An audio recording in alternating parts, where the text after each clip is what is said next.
नमस्कार दोस्तों, इन्फोटॉक्स के बहुत ही फ्रेश एपिसोड में आपका स्वागत है। तो चलिए शुरू करते हैं। यहाँ पर दोस्तों सबसे पहली अपडेट निकल कर आ रही है वाराणसी उत्तर प्रदेश से, जहाँ पर हमारे ministry of new and renewable energy ने वाराणसी के रूरल एरियाज में लोगों को अफोर्डेबल रेट्स पर एलईडी बल्ब प्रोवाइड करने के लिए ग्राम उजाला नाम का एक प्रोग्राम लॉन्च कर दिया है। इस प्रोग्राम के according total 1.5 crore LED bulb Indian rural house holds को डिस्ट्रीब्यूट किए जाएंगे, जो कि इनिशियली फेज 1 में डिस्ट्रीब्यूट होंगे और इनमें फर्स्टली इसकी शुरुआत वाराणसी से की जाएगी। बेसिकली एज यू नो, जो रूरल हाउस होल्ड्स होते हैं वहाँ पर हाई एनर्जी कंज्यूम करने वाले 100 वाट तक के ट्रेडिशनल हीटिंग बल्ब्स लगे होते हैं, जो काफ़ी ज़्यादा एनर्जी कंज्यूम करते हैं। लेकिन जो एलईडी बल्ब्स होते हैं वो 10 वाट तक के भी हो सकते हैं, जो इन 100 वाट तक के ट्रेडिशनल हीटिंग बल्ब्स जितनी ही लाइट प्रोड्यूस कर सकते हैं, और वो भी कम एनर्जी कंज्यूम करके। लेकिन ये एलईडी बल्ब्स इन हीटिंग बल्ब्स के कंपैरिजन में थोड़े कॉस्टली होते हैं, जिस कारण रूरल एरियाज के लोग इनको लगाना प्रेफर नहीं करते हैं। लेकिन जैसा कि मैंने कहा कि ये एलईडी बल्ब्स काफ़ी कम एनर्जी कंज्यूम करते हैं, जिस कारण एनुअली देश में काफ़ी ज़्यादा मात्रा में एनर्जी सेविंग्स हो सकती है अगर एलईडी बल्ब्स को इन हीटिंग बल्ब से रिप्लेस कर दिया जाए। और इसी को देखते हुए हमारी पावर मिनिस्ट्री ने इस ग्राम उजाला प्रोग्राम को लॉन्च कर दिया है, जिसके अकॉर्डिंग देश के रूरल एरियाज में हाउस होल्ड्स को ₹10 पर एलईडी बल्ब के अफोर्डेबल रेट से ये एलईडी बल्ब डिस्ट्रीब्यूट किए जाएंगे, ताकि वो low energy consuming LED bulbs को अपने घरों में इंस्टॉल कर सकें।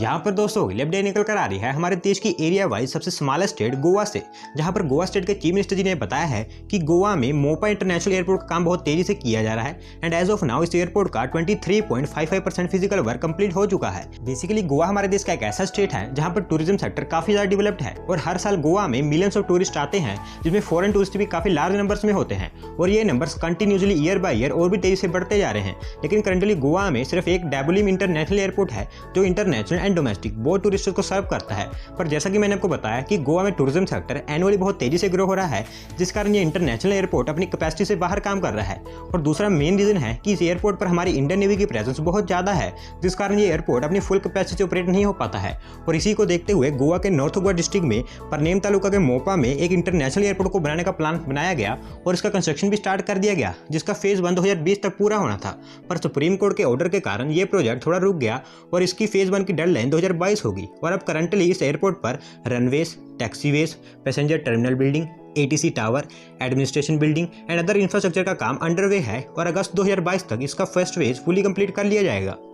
यहाँ पर दोस्तों अगली अपडेट निकल कर आ रही है हमारे साउदर्न स्टेट कर्नाटका से, जहाँ पर कर्नाटका गवर्नमेंट ने डिसाइड किया है कि वो कर्नाटका के बयंदूर एंड करवार इन दोनों एरियाज में 2 रीजनल एयरपोर्ट्स को सेटअप करने वाले हैं। बेसिकली बयंदूर कर्नाटका के उडुपी डिस्ट्रिक्ट में एक तालुका है और वहीं करवार कर्नाटका के उत्तर कन्नड़ा डिस्ट्रिक्ट में तालुका है। लेकिन इन एरियाज में एयर ट्रैवल के लिए कोई खास फैसिलिटी नहीं है, क्योंकि मैंगलोर इंटरनेशनल एयरपोर्ट जो वैसे तो डिस्टेंस में काफ़ी दूर है लेकिन एयरपोर्ट वाइज नियरेस्ट है। पर क्योंकि हमारी सेंट्रल गवर्नमेंट भी देश के रीजनल एरियाज में एयर ट्रैवल कनेक्टिविटी को बेहतर करने पर काम कर रही है, जिस कारण उन्होंने उड़ान स्कीम को लॉन्च किया है जो अभी प्रोग्रेस में है। और उसी के अंतर्गत बयंदूर एंड करवार में इन 2 रीजनल एयरपोर्ट्स को डेवलप किया जाएगा, जिनके लिए कर्नाटका गवर्नमेंट जल्दी लैंड एक्विजिशन का प्रोसेस स्टार्ट कर देगी और नेक्स्ट 2 से 3 सालों में यहाँ पर उड़ान स्कीम के अंतर्गत फ्लाइट्स ऑपरेट होती हुई दिखेंगी।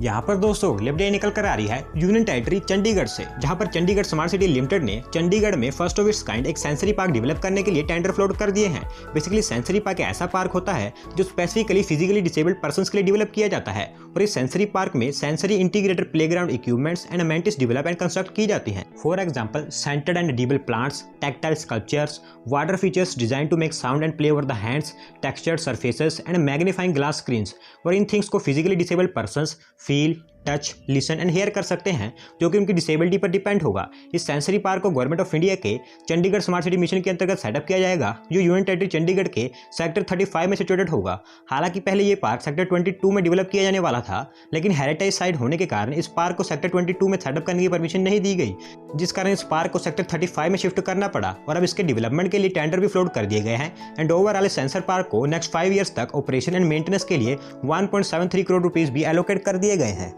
यहाँ पर दोस्तों अगली अपडेट निकल कर आ रही है अहमदाबाद गुजरात से, जहाँ पर अहमदाबाद म्युनिसिपल कॉर्पोरेशन ने साबरमती रिवर फ्रंट डेवलपमेंट के फेज 2 के लिए टेंडर फ्लोट कर दिए हैं। Basically Sabarmati river front development को फर्स्टली 1960 में प्रपोज किया गया था, जिसके बाद 2005 में एक्चुअली इस पर काम स्टार्ट हुआ और 2012 में इसे पार्शली ओपन कर दिया गया और 2016 में इसके फेज 1 को फुली कंप्लीट करके ओपन कर दिया गया। और इसी तरह Gujarat government Sabarmati river front development को और डेवलप करना चाहती है, जिसके लिए इस प्रोजेक्ट का फेज 2 भी प्लान किया गया है और अब इसके डेवलपमेंट के लिए टेंडर भी इन्वाइट कर लिए गए हैं। According to plans Sabarmati river front का फेज 2 अप्रोक्सीमेटली 6 किलोमीटर का होगा, जिसमें रिवर फ्रंट के both hands east end west end दोनों को एक्सटेंड कर दिया जाएगा और east end the world heritage city को कनेक्ट करेगा और वहीं the west end Narendra Modi stadium को कनेक्ट करेगा। सिमिलरली इस फेज 2 में एक इंटरनेशनल पार्क, एक फेरी सर्विस एंड एक वाटर टैक्सी को भी इंट्रोड्यूस किया जाएगा। ओवरऑल ये न्यू स्ट्रेच 3 लेवल्स पर होगी, जिसमें टॉप पर एलिवेटेड रोड होगा, उसके बाद markets, restaurants and cultural centres के लिए स्पेसेस होंगी एंड सबसे नीचे प्रोमेनेड होगा। करंटली इस फेज 2 में ओनली 1 किलोमीटर के स्ट्रेच के लिए टेंडर इन्वाइट किया गया है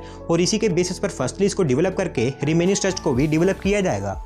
यहाँ पर दोस्तों अगली अपडेट निकल कर आ रही है ministry of road transport and highways की तरफ से, जहाँ पर national highway authority of India ने उनकी डेली हाईवे कंस्ट्रक्शन स्पीड को 34 किलोमीटर डे तक पहुंचा दिया है। Basically ministry of road transport and highways ने इस फाइनेंशियल ईयर यानी कि फाइनेंशियल ईयर 2020-21 में 11,000 किलोमीटर ऑफ नेशनल हाईवेज को कंस्ट्रक्ट करने का प्लान बनाया था, जिसको ministry of road transport and highways ने अचीव भी कर लिया है despite of corona pandemic lockdown, और वो भी कंस्ट्रक्शन टारगेट से 1 मंथ पहले। एज ऑफ 22 मार्च 2021 तक national highway authority of India ने total 12,205 kilometre of national highways को कंस्ट्रक्ट कर लिया है, जो कि उनके टारगेट जो कि 11,000 किलोमीटर ऑफ नेशनल हाईवेज का था उससे 1,205 किलोमीटर ज़्यादा है। और अभी भी इस फाइनेंशियल ईयर को खत्म होने में 9 डेज लेफ्ट हैं और यहाँ पर मैं 22 मार्च 2021 से 9 डेज के टाइम को जोड़ रहा हूँ और इसके अकॉर्डिंग इन 9 डेज में 250 से 300 किलोमीटर ऑफ नेशनल हाईवेज अभी और बनेंगे। तो दोस्तों हमारे देश में road and highway construction continuously year by year grow होती जा रही है, जो कि 2014-15 में only 12 to 13 kilometre per day तक था, आज वो 34 किलोमीटर पर डे तक पहुंच गया है और उम्मीद करते हैं कि आने वाले समय में भी इसी तरह कंटिन्यूसली ये कंस्ट्रक्शन स्पीड बढ़ती रहेगी।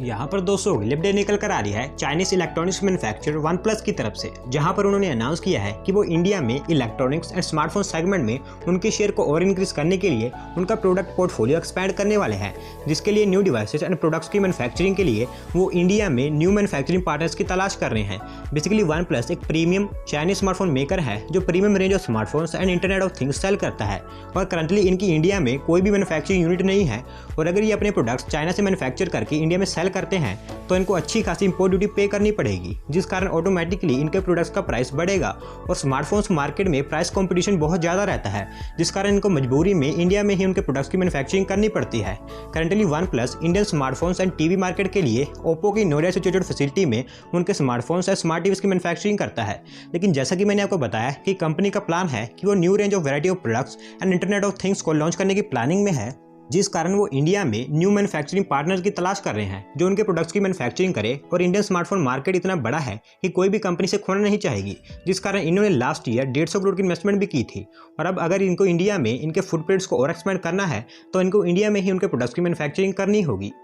यहाँ पर दोस्तों अगली अपडेट निकल कर आ रही है अयोध्या उत्तर प्रदेश से, जहाँ पर अयोध्या में बनने वाली प्रपोज श्री राम यूनिवर्सिटी के लिए सारा प्लान सामने रख दिया गया है एंड अकॉर्डिंगली इस यूनिवर्सिटी को सेटअप करने के लिए district magistrate and state universities की कमेटी के द्वारा अप्रूवल दे दी गई है। बेसिकली अगर आप मेरी वीडियो से रेगुलरली देखते हो तो आपको पता होगा कि अभी हाल ही में उत्तर प्रदेश की education ministry and deputy chief minister ji ने अनाउंस किया था कि वो अयोध्या में श्री राम यूनिवर्सिटी को सेटअप करने वाले हैं, जिससे अब अकॉर्डिंगली सेटअप करने के लिए प्रिपरेशंस तैयार कर ली गई हैं और इसका कुछ प्लान भी सामने निकल कर आया है, जिसके अकॉर्डिंग ये यूनिवर्सिटी अयोध्या में 50 एकड़ ऑफ लैंड पार्सल में सेटअप की जाएगी, जिसमें ट्रेडिशनल एजुकेशन के अलावा वैदिक मैथ, ज्योतिष केंद्र, कर्मकांड एंड रिसर्च ऑन गीता, वैदिक and research on other religious scriptures जैसी फैसिलिटीज भी इंक्लूड होंगी। इस यूनिवर्सिटी को 50 एकड़ ऑफ लैंड में 5,000 करोड़ की इन्वेस्टमेंट सेटअप किया जाएगा, जिसे डेवलपमेंट के लिए प्राइवेट प्लेयर्स को सौंपा जाएगा और गवर्नमेंट का कहना है कि अगर सब कुछ प्लान के अकॉर्डिंग रहा तो 2022 तक ये यूनिवर्सिटी स्टेब्लिश हो जाएगी।